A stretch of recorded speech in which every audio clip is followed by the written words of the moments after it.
نحمده ونصلي ونسلم على رسوله الكريم السلام علیکم ورحمۃ اللہ وبرکاتہ۔ میں فقیر طارق محمود القاسمی نقشبندی الحنفی۔ کہنے کو بہت کچھ کہا جا سکتا ہے، لیکن ڈائریکٹ بات شروع کرتا ہوں۔ انجینئر محمد علی مرزا لعنت اللہ تعالی علیہ یہ کوئی موقع ایسا ہاتھ سے نہیں جانے دیتا جہاں پر نبی پاک صلی اللہ علیہ وآلہ وسلم کی شان اقدس میں کوتاہی کی جا رہی ہو، یا کوتاہی پیدا کرنے کی کوشش کی جا رہی ہو، یا ان کی عزت و حرمت پر کسی نہ کسی طریقے سے کوئی ایسی بات کی جائے کہ حضور صلی اللہ علیہ وسلم جو ہے نا ان کی شان میں کسی نہ کسی طریقے سے کمی کی جائے۔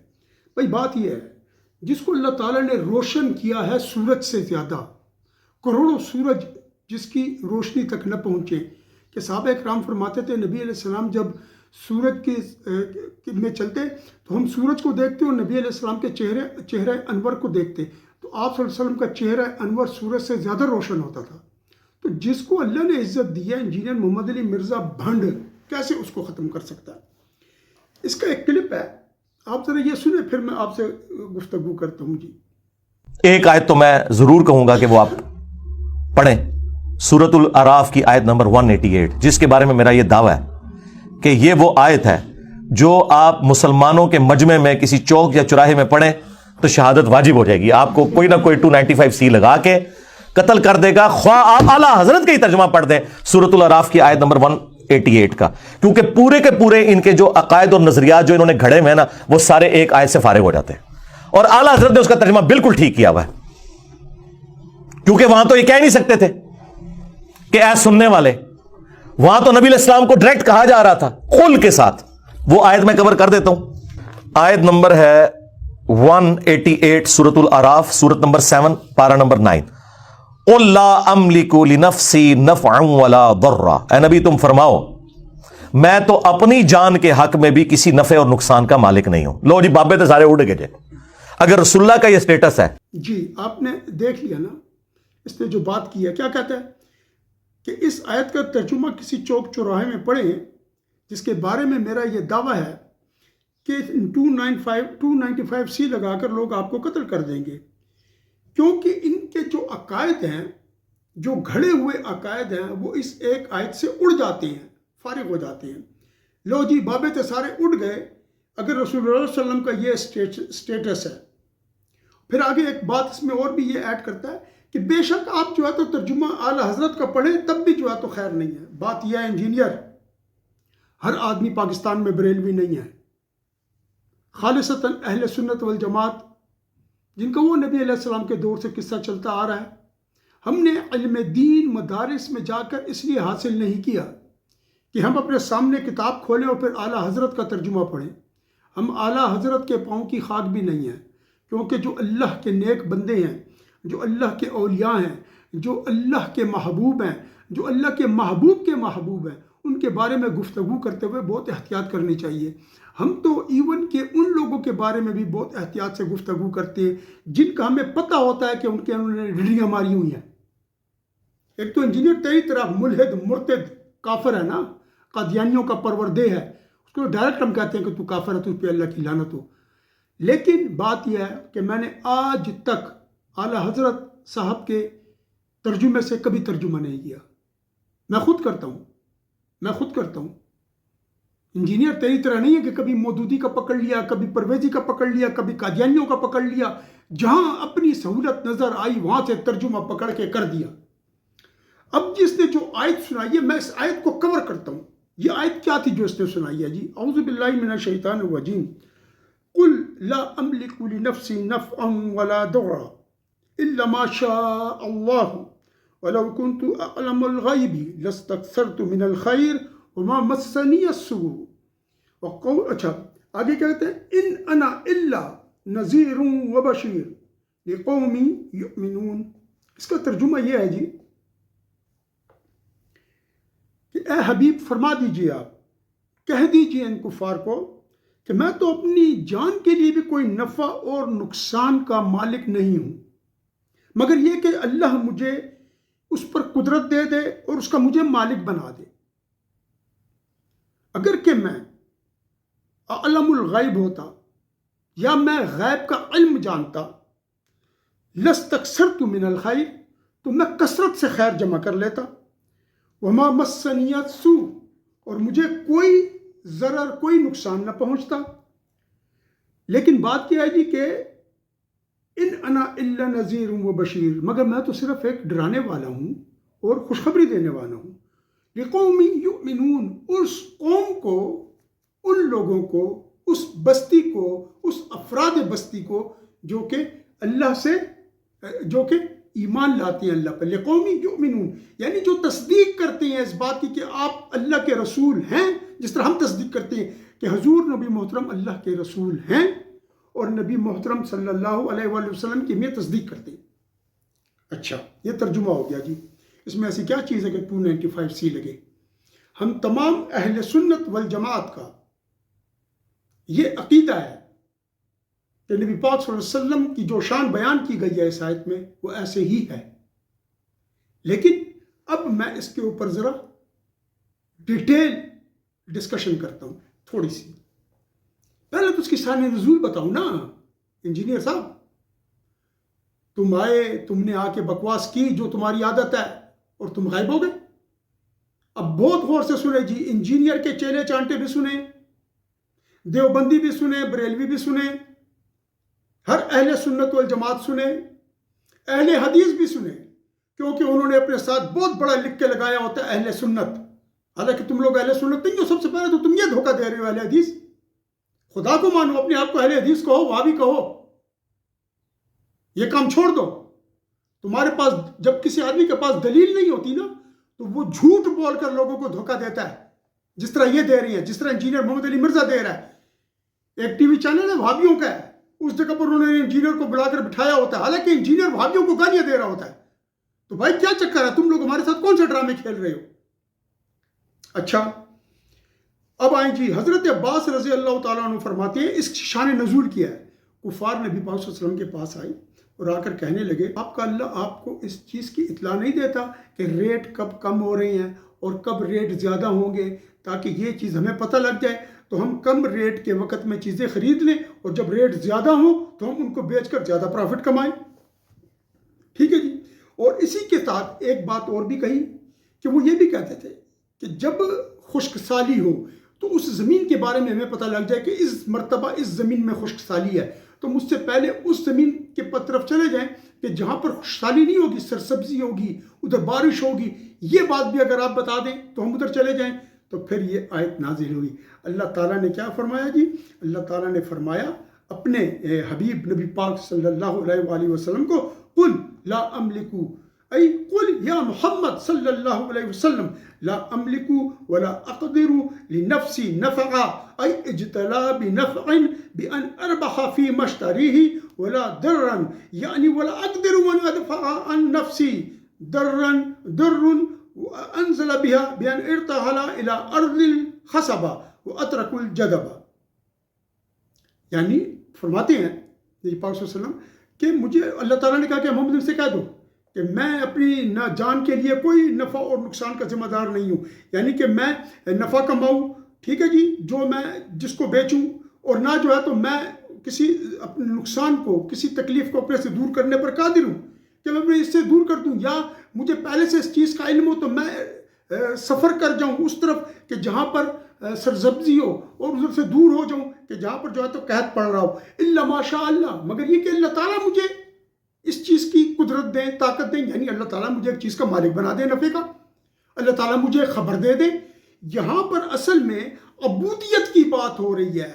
نبی پاک صلی اللہ علیہ وسلم کا بلند ترین مقام عبد کا، اس کا اظہار ہو رہا ہے کہ دیکھو میں اس طرح ہوں کہ میں اللہ کا نبی ہوں، میرے پاس ہر چیز موجود ہے، لیکن عبودیت کا حال یہ ہے کہ میں اپنے رب کی عبادت میں اس طریقے سے ہوں، اس کی تابعداری میں اس طریق پر ہوں کہ جو حقیقی ابدیت ہے بندے کی، جو شان ابدیت ہے بندے کی، وہ یہ ہے کہ وہ کسی چیز کا نہ دعویٰ کرے نہ کسی چیز کے اندر جو ہے تو وہ شیخیاں بگھارے.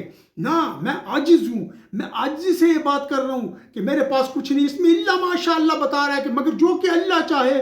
اب اللہ تعالیٰ جب نہ چاہے یا اللہ تعالیٰ نے چاہا ہوا ہے اور بہت کچھ دیا ہوا ہے لیکن اجازت نہیں ہے بتانے کی، وہ بھی اس کے اندر ہے. کیوں کہ نبی پاک صلی اللہ علیہ وآلہ وسلم نے کوئی اسٹاک ایکسچینج نہیں کھولا تھا، تو یہ بات اس کے حوالے سے تھی. یہ کیا کہہ رہا ہے؟ نبی علیہ السلام کے پاس علم غیب نہیں ہے. میں بھی آگے چل کے آپ کو بتاتا ہوں کہ کیا کچھ ہے. انجینئر محمد علی مرزا وہ بدبخت ترین مرتد اور کافر ہے کہ جو نبی علیہ السلام کی شان میں کہیں نہ کہیں کوتاہی نکالنے کی کوشش کرتا ہے، کہیں نہ کہیں کوتاہی نکالنے کی کوشش کرتا ہے اور بدترین طریقے سے ناکام ہوتا ہے. اچھا، پھر وہ کہتے ہیں اگر کہ میں عالم غیب ہوتا، یعنی میں غیب کا جاننے والا ہوتا، مجھے پتہ ہوتا کہ کون سی خشک سالی والی زمین ہے اور کون سی جو ہے تو سرسبز والی بارشوں والی زمین ہے، تو میں کافی خیر جمع کر لیتا دنیاوی حساب سے، اور مجھے کوئی نقصان بھی نہ پہنچتا، نہ فقر پہنچتا، نہ بھوک پہنچتی، نہ کوئی تکلیف پہنچتی. جبکہ نبی علیہ السلام کے گھر میں 2 مہینے چولہا نہیں جلتا تھا. نبی علیہ السلام جب دنیا سے تشریف لے گئے تو آپ کی جو ضرورت تھی وہ ایک یہودی کے پاس کچھ جو پر جو ہے تو رہن رکھی ہوئی تھی. تو انہوں نے فرمایا کہ نہیں. تو ابن جریج یہاں پر یہ معنی کرتے ہیں، ابن جریج فرماتی ہے کہ لا املک لنفسی نفعا ولا ضرا من الہدى والضلالہ، کہ میں تو کسی قسم کی بھی، اس کی کئی تفاسیر ہیں نا، اس میں سے ایک تفسیر تو وہ کر دی جو ہے میں نے شان نزول بتائی. ایک یہ ہے کہ میں گمراہی اور ہدایت کے اوپر کسی قسم کی کوئی جو ہے نا تو میرے پاس اس میں نہ نفع نہ نقصان ہے. کہ اگر میرے پاس یہ چیز ہوتی، میں غیب کا علم جانتا، تو میں کیا کرتا کہ موت سے قبل یا موت کا وقت جب قریب آتا تو مجھے پتہ لگ جاتا کہ 1 2 سال 3 سال یہ اتنے ہیں، تو میں بہت زیادہ خیر کے نیک اعمال جمع کر لیتا اور اس کے بعد جو ہے تو میں اس کے لیے تیار ہو جاتا. پھر تیسری چیز میں کہ ساتھ کے بارے میں، قیامت کے بارے میں، تو اللہ تعالیٰ نے ارشاد فرما دیا کہ ان کو کہ نبی علیہ السلام بتا دیا کہ قیامت کے علم صرف اللہ کے پاس ہے اور میرے پاس جو ہے تو قیامت کا علم نہیں ہے. کیونکہ انہوں نے پوچھا تھا کہ جب قیامت کب آئے گی، تو حضور نبی پاک صلی اللہ علیہ وسلم نے جب انہوں نے یہ بات پوچھی تو آپ صلی اللہ علیہ وسلم نے ان کو یہ بتا دیا کہ میری جو قدرت ہے وہ اس چیز سے قاصر ہے کہ میں علم غیب کو جان سکوں. ٹھیک، یہ ہو گئی اس تک. مطلب کیا؟ مطلب یہ کہ اللہ کریم نے نبی پاک صلی اللہ علیہ وسلم کو جو کچھ عطا فرمایا وہ اپنے فضل و کرم سے عطا فرمایا. اور دوسری بات یہ کہ جو انجینئر اس کی تفسیر کر کے گیا وہ یہ تفسیر نہیں ہے. انجینئر نے کوئی حوالہ نہیں دیا. ٹھیک، تفسیر خازن صفحہ نمبر 166، تفسیر خازن صفحہ نمبر 166 آیت 188 سورۃ الاعراف، میں یہاں سے تفسیر کر رہا ہوں. اب آگے آئیں جی. اب جب یہ بات ہو گئی نا تو اب جو خازن صاحب ہیں رحمۃ اللہ تعالی علیہ، وہ ایک سوال اٹھاتے ہیں. یہاں پر بڑا زبردست سوال اٹھایا انہوں نے کہا کہ فَإِن قُلْتَ، اگر کہ تو یہ سوال کرے کہ اللہ تعالیٰ نے نبی پاک صلی اللہ علیہ وسلم کو بہت سارے غیوب کے اوپر اطلاع عطا فرمائی ہے اور بہت ساری احادیث صحیحہ اس کے اوپر وارد ہوئی ہیں، یعنی آئی ہیں، اور یہ بہت بڑا معجزہ ہے نبی پاک صلی اللہ علیہ وسلم کا کہ آپ صلی اللہ علیہ وسلم غیب کے حوالے سے خبر بتاتے ہیں. فَكَيْفَ الْجَمْعَ بَيْنَهُ وَبَيْنَ قَوْلِهِ وَلَوْ كُنْتُ أَعْلَمُ الْغَيْبِ لَاسْتَكْثَرْتُ مِنَ الْخَيْرِ. تو پھر ہم اس آیت کو کیسے جمع کر سکتے ہیں کہ ایک طرف تو بہت سارے غیب کی خبریں موجود ہیں جو نبی پاک صلی اللہ علیہ وسلم نے دی ہیں، ٹھیک ہے، اور دوسری طرف یہ آیت ہے کہ اگر میں غیب کا علم جانتا ہوں تو بہت زیادہ کیا کرتا میں جو ہوں تو بہت زیادہ خیر جمع کر لیتا. کہتے ہیں اس کے اندر تطبیق کیا ہے. تو پھر وہ اس کا جواب دے رہے ہیں. وہ کہتے ہیں کہ احتمال، میں یہ کہتا ہوں کہ احتمال یہ ہے کہ اللہ تعالیٰ نے نبی علیہ السلام مبارک کو یہ قول کہلوایا. اللہ تعالیٰ نے فرمایا قل، کہہ دیجئے، یعنی نبی علیہ السلام کو اجازت نہیں ہے یہ بات کہنے کی کہ میں نہیں جانتا جو میں یہاں سے اخذ کر رہا ہوں، جو میرے ناقص علم میں آ رہا ہے یہاں سے. کیوں قل کہا جا رہا ہے نا، قل. اور دوسری اس کے اندر وہ بھی ہے وَمَا يَنطِقُ عَنِ الْهَوَىٰ إِنْ هُوَ إِلَّا وَحْيٌ يُوحَىٰ. نبی علیہ السلام اپنی خواہش نفس سے کچھ بھی نہیں بولتے اور جو بولتے ہیں وہ وحی ہوتی ہے. تو یہاں پر کہا گیا خواہش نفس سے نہیں بول رہے کہ میں اپنا مرتبہ بتا دوں، ہاں میں جانتا ہوں لیکن نہیں بتا سکتا. نہیں، خواہش نفس سے نہیں بول رہے. اس لیے کیا کہہ رہے ہیں کہ يَحْتَمِلُ أَن يَكُونُوا، کہ یہ احتمال ہے کہ اللہ تعالیٰ نے برسبیل تواضع اور ادب یہ بات ان سے کہلوائی کہ یہ کہہ دو. والمعنی لا اعلم الغیب، اور معنی اس کا یہ ہے کہ میں علم غیب نہیں جانتا، مگر یہ کہ جب اللہ تعالیٰ مجھے اس کے اوپر اطلاع دے دے اور اس کی مجھے خبر دے دے، جیسے کہ اللہ تعالیٰ کا ارشاد مبارک ہے فَلَا يُظْهِرُ عَلَى غَيْبِهِ أَحَدًا إِلَّا مَنِ ارْتَضَىٰ مِن رَسُولٍ. اللہ تعالیٰ کسی کو بھی اپنے غیب پر اطلاع نہیں دیتا مگر یہ کہ جب وہ اپنے رسولوں میں سے کسی کو چن لے اس کو جو ہے تو بتا دیتا ہے. اور یکون خرج هذا الکلام مخرج الجواب، یعنی یہ جو کلام ہے یہ جواب کے طور پر جو ہے تو پہلے سے دیا گیا ہے. ان سوالہم، کہ جب وہ یہ سوال کیا کرتے تھے کہ آپ جو ہے تو ہمیں کچھ غیب کی خبریں بتائیں اور باقی چیزیں بتائیں، تو اللہ تعالیٰ نے جواب کے طور پر یہ چیز دی کہ بھائی نبی علیہ السلام کا اسٹیٹس یہ ہے کہ جب میں بتاتا ہوں تو ان کو پتہ لگتا ہے اور جب میں نہیں بتاتا ہوں تو ان کو پتہ نہیں لگتا. یہاں پر ایک تھوڑی سی بحث کو میں ایک اور طرف تھوڑا موڑوں گا. دیکھیں یہاں پر ایک تو اولیاء اکرام ہے اور ایک جو ہے تو انبیاء علیہ السلام ہے. انبیاء علیہ السلام کا اسٹیٹس یہ ہے کہ معجزات جو ہے نا وہ ان کے اختیار میں ہوتی ہیں. کیوں کہ نبوت ایک دعویٰ کا اسٹیٹس ہے، ایک دعوے کا عہدہ ہے. نبوت میں دعویٰ ہوتا ہے میں اللہ کا پیغمبر ہوں. نبی علیہ السلام جب آ کے دعویٰ کرتے ہیں میں اللہ کا پیغمبر ہوں اور میری بات سنو، میں تمہارے لیے یہ ہدایت لے کر آیا ہوں، عمل کرو گے فلاح پاؤ گے، عمل نہیں کرو گے اللہ کا عذاب تم پر نازل ہوگا. یہ دعویٰ ہے. اور پھر اس دعوے میں جب حضور نبی محترم صلی اللہ علیہ وسلم معجزات کی بات کرتی ہیں تو معجزہ ظاہر ہوتا ہے. چاند کو انگلی سے 2 ٹکڑے کر کے ایک طرف کر دیا، پانی میں ہاتھ ڈالا اور انگلیوں سے چشمہ پھوٹ پڑا. ایک بندے کا پیٹ بھی جس روٹی سے نہ بھرے اس روٹی سے 250 400 500 لوگ کھانا کھا کر چلے جائیں اور وہ بچ جائے. ایک پیالہ دودھ سے 10 20 سینکڑوں پی جائیں اور دودھ بچ جائے. یہ کیا چیز ہے؟ یہ معجزات ہے. کہ یہاں پر اللہ تعالیٰ سے دعا کی ہے نبی علیہ السلام نے یا اللہ پانی نہیں ہے دعا نہیں، اختیار دیا ہوا ہے. اختیار ہے. کیوں؟ دعویٰ ہے، نبوت ہے، معجزات کا اختیار ہے جب چاہیں. لیکن یہاں پر جو اللہ تعالیٰ کیا فرما رہے ہیں، یہاں پر بھی یہی فرما رہے ہیں ٹھیک کہ کیا ہے؟ علم غیب ہے. اور علم غیب نبی علیہ السلام آشکار کر سکتے ہیں. کیوں؟ اللہ نے دیا ہوا ہے. اللہ ہم سے پوچھ کر نہیں دے گا. انجینئر محمد علی مرزا کو اللہ درخواست نہیں لکھے گا. 1400 سال کے بعد ایک پلیت گھرانے میں پیدا ہوا انجینئر محمد علی مرزا منگولی، اور پھر اس کا پلیت فرقہ جہلیمیہ منگولیا بھنڈیا. یہ کوئی اعلیٰ نسل کا آدمی نہیں ہے کہ اس سے پوچھ کے اللہ کرے گا. اللہ تو پیغمبروں سے نہیں پوچھتا. بات اتنی ہے. جبکہ اولیاء اکرام کے پاس اختیار نہیں ہے. ان کی جو کرامات ہیں اس میں دعویٰ نہیں ہے، وہ ولایت ہے. اور کرامات کے اندر جو ہے تو دعا کا لازمی ہونا شامل ہے. الا ماشاء اللہ، یہ کہ اللہ کسی کو عطا فرمائے، اور یہ بہت کم ہوتا ہے. اولیاء اکرام کلی طور پر اختیار نہیں رکھتے اور انبیاء علیہ السلام کلی طور پر اختیار رکھتے ہیں. یہ کوئی ایسی بڑی بات نہیں ہے. اللہ تعالیٰ نے بہت دفعہ جو ہے تو نبی پاک صلی اللہ علیہ وسلم کے عمل شریف کو اپنی طرف منسوب کیا. وما رمیت اذ رمیت ولکن اللہ رمی. اس طریقے سے وہ اس کی بات ہے جو حدیبیہ میں جو وہ بیعت لی گئی. اچھا معناه ولو كنت اعلم الغیب لاستكثرت من تحصیل الخیر واحترزت عن الشر. یعنی اگر کہ میرے پاس یہ ہوتا تو میں زیادہ خیر جمع کرتا اور احتراز کرتا. کس سے؟ سوء سے، یعنی تکلیف سے، مصیبت نقصان سے. تو جب کہ ایسا نہیں ہے، جب ایسا نہیں ہے تو اس کا مطلب کیا ہے؟ اس کا مطلب یہ ہے کہ نبی علیہ السلام بیمار بھی ہوتے رہے. نبی پاک صلی اللہ علیہ وسلم کو شہادت کے جو دندان مبارک بھی شہید ہوئے. نبی علیہ السلام مبارک کو یہ تکالیف پہنچتی رہیں. ٹھیک ہے، کفار نے اذیتیں بھی دی نبی پاک صلی اللہ علیہ وسلم کو. تو اس کا یہ مطلب ہے. دوسری بات یہ تو اگر کہ یہ آگے فرماتے ہیں کہ اگر کہ علم غیب جو ہے نا اللہ عطا فرماتا ہے، اور اس میں علم غیب کا جو عطا فرمانا ہے یہ بذات خود کیا ہے؟ ایک معجزہ ہے.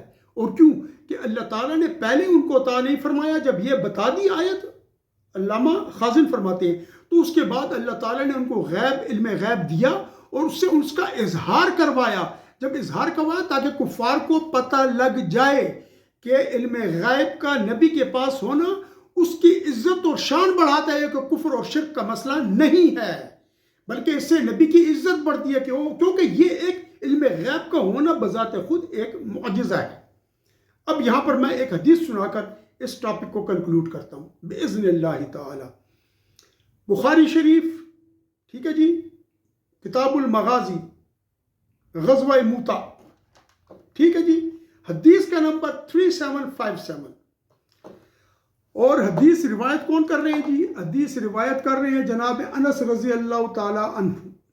فرماتے ہیں کہ نبی پاک صلی اللہ علیہ وآلہ وسلم نے کسی اطلاع کے پہنچنے سے پہلے زید، حضرت جعفر، حضرت ابن رواحہ رضی اللہ تعالیٰ عنہ کی شہادت کی خبر صحابہ کو سنا دی تھی۔ جنگ موتا کی رننگ کمنٹری ہے، نبی پاک صلی اللہ علیہ وسلم ایک چیز چل رہی ہے اور نبی علیہ السلام یہاں پر بتا رہے ہیں، سنیں اب۔ آپ صلی اللہ علیہ وسلم نے فرمایا کہ اب اسلامی علم کو زید رضی اللہ تعالیٰ عنہ لیے ہوئے ہیں، پہلے بندے اچھا، اور وہ شہید کر دیے گئے۔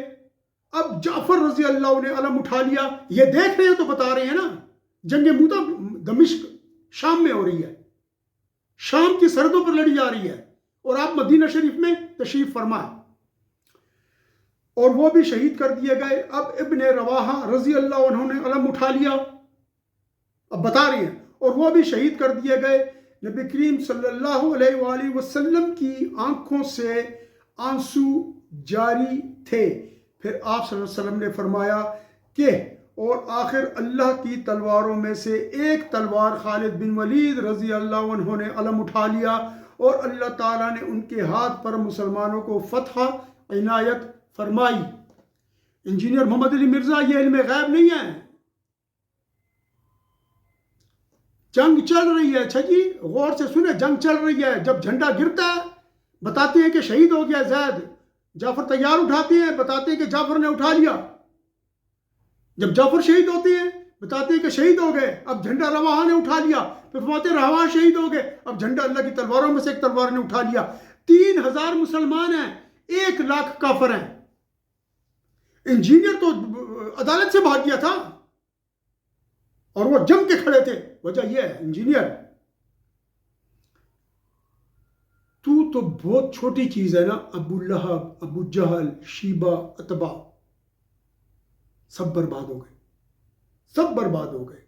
جو نبی علیہ السلام کو نقصان دینے آئے تھے، مولا نے ان کا کچومر نکال دیا۔ کچومر، اپنے کچومر نکلنے کا انتظار کر، اللہ تیرا ایسا کچومر نکالے گا۔ اور تجھ پر یہ پتہ نہیں کیا جھوٹ موٹ کے قاتلانہ حملے کی بات کرتا ہے۔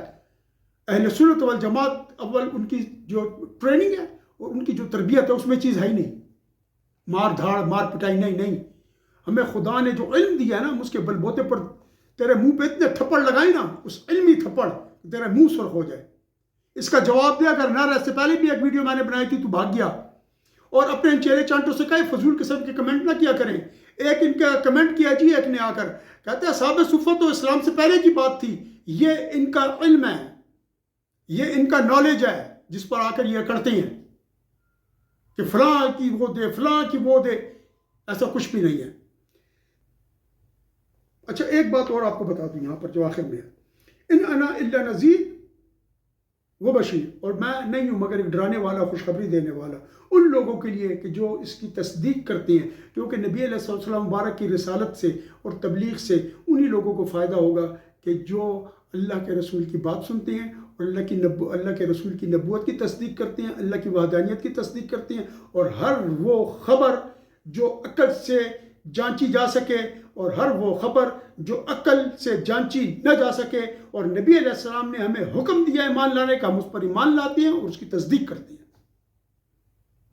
لا الہ الا اللہ محمد رسول اللہ صلی اللہ علیہ وآلہ وسلم۔